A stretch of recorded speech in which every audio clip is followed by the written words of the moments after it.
Sapir Whorf hypothesis कहती है कि लैंग्वेज सिर्फ एक कम्युनिकेशन टूल नहीं है, इट एक्टिवली शेप्स थॉट। जो वर्ड किसी एक लैंग्वेज में होते हैं वो डिसाइड करते हैं कि उसके स्पीकर्स दुनिया को कैसे देखते हैं और समझते हैं।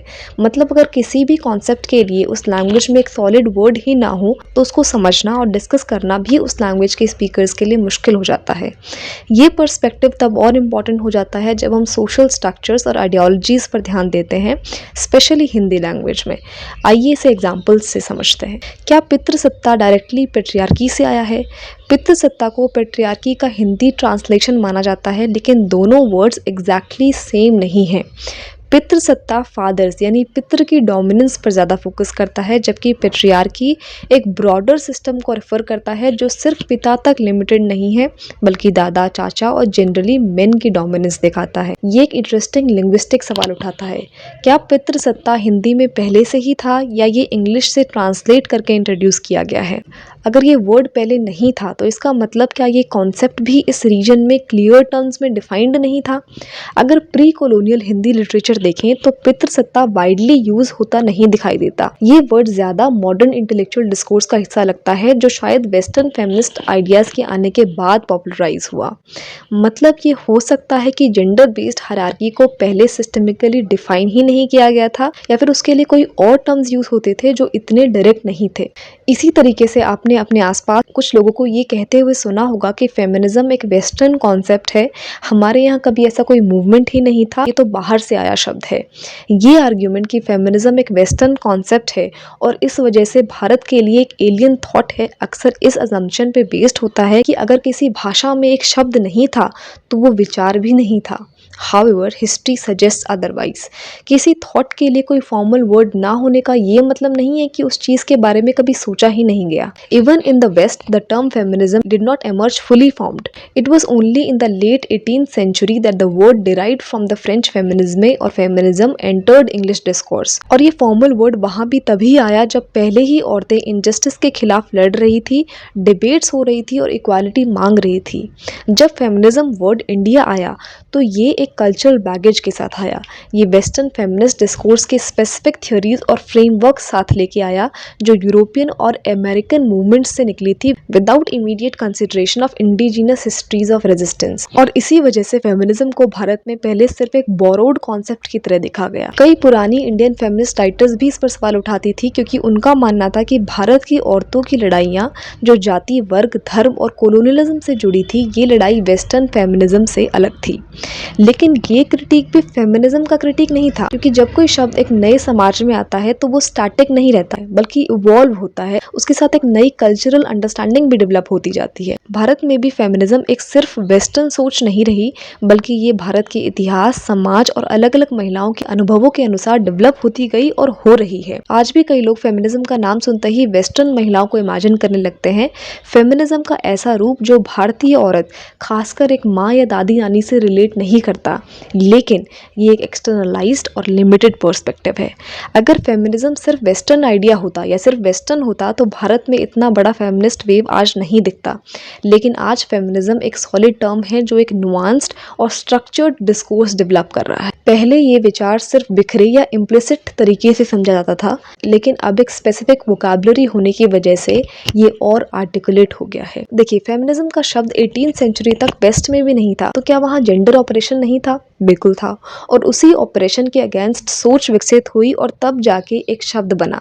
इंडिया में भी यही पैटर्न दिखता है। शब्द आने से पहले भी औरतें ऑपरेशन के खिलाफ लड़ रही थी, बस क्योंकि आज हमारे पास एक शब्द आ गया है तो एक स्ट्रक्चर्ड तरीके से फेमिनिज्म को आर्टिकुलेट करने का एक बेटर टूल मिल गया है। तो फेमिनिज्म का शब्द चाहे बाद में आया हो, उसका ओरिजिनल थॉट हमेशा से था। और अब जब ये एक सॉलिडिफाइड लिंग्विस्टिक एंटिटी बन चुका है तो ये डिस्कोर्स और आर्टिकुलेट और पावरफुल हो चुका है। भाषा और विचार एक दूसरे को मजबूत बनाते हैं और फेमिनिज्म इसका बहुत बढ़िया एग्जाम्पल है। हिंदी में और क्या मिसिंग है? अगर सपीर-वुर्फ हाइपोथेसिस को मान ले तो अगर किसी लैंग्वेज में एक कॉन्सेप्ट के लिए वर्ड नहीं है तो वो कॉन्सेप्ट समझना भी मुश्किल हो जाता है।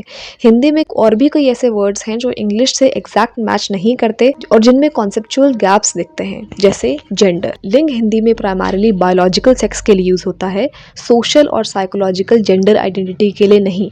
जबकि इंग्लिश डिस्कोर्स में जेंडर एक फ्लूइड और सोशली कंस्ट्रक्टेड कॉन्सेप्ट है जिसमें ट्रांसजेंडर, नॉन बाइनरी और जेंडर फ्लूइड आइडेंटिटीज भी शामिल है। हिंदी में इस कॉन्सेप्ट को एक्सप्रेस करने के लिए कोई प्रॉपर शब्द नहीं है, जो जेंडर डिस्कोर्स को आर्टिकुलेट करना और भी मुश्किल बना देता है। As Sapir Whorf suggests, language and thought influence each other in a continuous loop. The existence of a precise term in Hindi for the word could have helped cultivate a more inclusive and evolved understanding of gender in Hindi-speaking societies. Non-binary और transgender identities को articulate करना शायद तब ज़्यादा आसान होता और इनकी acceptability और representation पे ज़्यादा विचार होता। इसी तरीके से एक और शब्द है कंसेंट। सहमति कंसेंट नहीं है। In English consent carries a strong individualistic ethical and legal weight, emphasizing free will, agency and the right to refuse. लेकिन हिंदी में सहमति often implies mutual agreement rather than personal autonomy, making it easier for consent to be framed as something that depends on social or relational approval rather than an individual's absolute right. Sapir Whorf theory की context में अगर हिंदी में historical एक ऐसा अलग शब्द होता जो कंसेंट को सिर्फ म्यूचुअल एग्रीमेंट से अलग करके व्यक्ति की मर्जी और एजेंसी से जोड़ता, तो बॉडीली ऑटोनॉमी, सेक्सुअल कॉन्सेंट और पर्सनल डिसीजन मेकिंग पर डिस्कशंस और ज़्यादा क्लियर और लीगली और एथिकली स्ट्रांग होते, वो भी बिना किसी वेग इंटरप्रिटेशन के। एक और शब्द है इंडिविजुअलिज्म। इंडिविजुअलिज्म के लिए हिंदी में एक वर्ड तो है व्यक्तिवाद, लेकिन इसका कॉनिटेशन हिंदी में नेगेटिव हो जाता है। ये सेल्फिशनेस और सोसाइटल डिटैचमेंट से जोड़ा जाता है, जबकि इंग्लिश स्पीकिंग सोसाइटीज़ में इंडिविजुअलिज्म एक सेल्फ वर्थ और पर्सनल ग्रोथ का कॉन्सेप्ट है, जो ये बताता है कि एक व्यक्ति बिना किसी एक्सटर्नल प्रेशर के अपनी चॉइसेस और आइडेंटिटी को डिफाइन कर सकता है। सपीर-वुर्फ थ्योरी की कॉन्टेक्स्ट में भाषा और सोच एक दूसरे को शेप करते हैं। हिंदी में एक पॉजिटिव और एम्पावरिंग इंडिविजुअलिज्म के शब्द की कमी अक्सर सेल्फ ऑटोनॉमी और पर्सनल चॉइस को समाज से विद्रोह जैसा दिखाती है, लेकिन जैसे जैसे नए आइडियाज़ और कॉन्सेप्ट्स हिंदी डिस्कोर्स में एंटर हो रहे हैं, इंडिविजुअल आइडेंटिटी और ऑटोनॉमी की एक नई अंडरस्टैंडिंग भी इवॉल्व हो रही है, जिससे लोग इंडिपेंडेंट थॉट और सेल्फ एक्सप्रेशन को एक हेल्दी और कंस्ट्रक्टिव तरीके से देखने लगे हैं। So why are these words a part of daily discourse? बहुत से ऐसे शब्द हैं जो एकेडमिक और इंटेलेक्चुअल स्पेसेस में तो हैं, लेकिन रोज़ की कॉन्वर्सेशन में नहीं दिखते। क्या कभी आपने सोचा है कि न्यूज़, टीवी, चाय की टपरियों, किचन्स या ऑफिस में ये टर्म्स इतने आम क्यों नहीं हैं? वर्ड्स लाइक फेमिनिज्म या नारीवाद are still not as accepted in casual speech as they should be. The discourse varies based on location. In metro cities women might discuss equal pay or leadership roles. In rural areas, the focus might be on unpaid labor and access to education. The challenges of caste, class, and religion make the feminist struggle vastly different across India. But despite the differences, for a movement to gain widespread acceptance, the words must enter daily language. The power of linguistic repetition. Words like feminism or consent need to enter daily vocabulary in homes or news channels, in casual conversations, so they don't remain confined to intellectual spaces. So the thought is, does culture shape language or does language shape culture? The realistic answer is both. Language and thought exist in a continuous feedback loop. Society evolves, creating new words. Those words in turn shape how people think. If we want cultural change, introducing and then normalizing new words is a powerful tool. To make gender discourse stronger, Hindi needs to 1. Normalize words like Narivad, that is feminism, Swayatta, that is autonomy, and Langik Pehchan, that is gender identity. Number 2, ensure these words enter everyday conversation across homes, school, workplaces, and media. Number 3, move beyond borrowed translation and develop uniquely Indian terms that resonate with local realities. नए शब्द जो हैं वो सिर्फ world को वैसे ही describe नहीं करते, but they also help create the world as it should be. Sapir Whorf hypothesis ये कहता है कि जब नए वर्ड्स एक लैंग्वेज में अडॉप्ट होते हैं तो धीरे धीरे सोचने का तरीका भी बदल जाता है। जब एक नया कॉन्सेप्ट फॉर्मल वर्ड के थ्रू कॉमन यूसेज में आता है तो वो उस लैंग्वेज के स्पीकर्स को नए तरीके से सोचने को फोर्स करता है। इसीलिए लैंग्वेज रिफॉर्म एक कल्चरल शिफ्ट का पहला स्टेप होता है।